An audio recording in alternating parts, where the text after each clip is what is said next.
தண்ணி குடிக்காம வாழ்ற அரிய உயிர் நம்ம உனக்கு தான் இந்த பதிவு.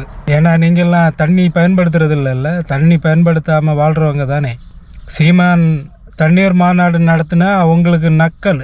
சீமானை அடிக்கடி ஒன்று சொல்லுவார், போதிக்கும் போது புரியாது, பாதிக்கும் போது தான் புரியும்னு. இப்போது நீர் திவாலை நோக்கி உலகம் அப்படின்னு ஒன்று வந்திருக்கு, உங்களுக்கு தெரியுமா? UNUINWEH என்ற அமைப்பு, அங்கே வேலை பார்க்குற விஞ்ஞானிகள் ஒரு எச்சரிக்கை விட்டுருக்காங்க. அது என்னன்னு சுருக்கமாக உங்களுக்கு வாசிக்கிறேன், கேளுங்க.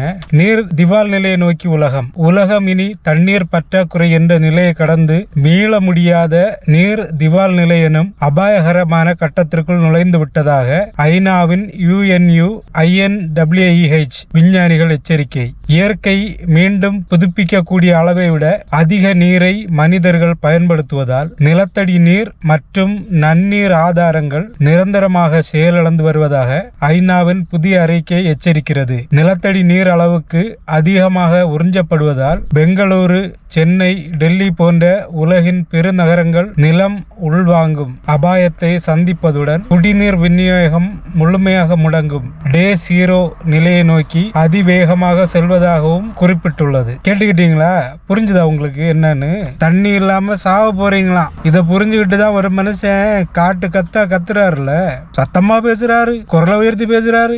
இப்ப எங்க கொண்டு வைக்க போறீங்க உங்க முகங்களை எல்லாம்? நக்கல் பண்ணீங்க.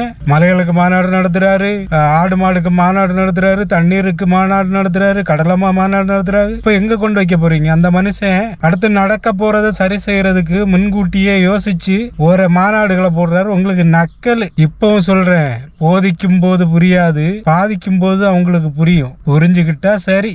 உன் மகனுக்கு ஒரே ஒரு ஓட்ட போடு, ஒரே ஒரு ஓட்டு இந்த விவசாய சின்னத்துக்கு போட்டுட்டு நீ விளைக்க நாட்டை நான் எப்படி கொண்டு போறேன்னு மட்டும் பார். அதுக்காக ஓட நடக்க உடம்புல தெம்பு இருக்கும் போது அதிகாரத்தை இந்த மகன்கிட்ட கொடுத்துரு. இல்ல நீ தெருவோடு நின்று திருவோடு ஏந்தி பிச்சை எடுப்ப, உனக்கு முன்னாடியோ பின்னாடியோ கூட்டத்துல நானும் சேர்ந்து எடுப்பேன். அந்த நிலைமை வரும், பாத்துக்க.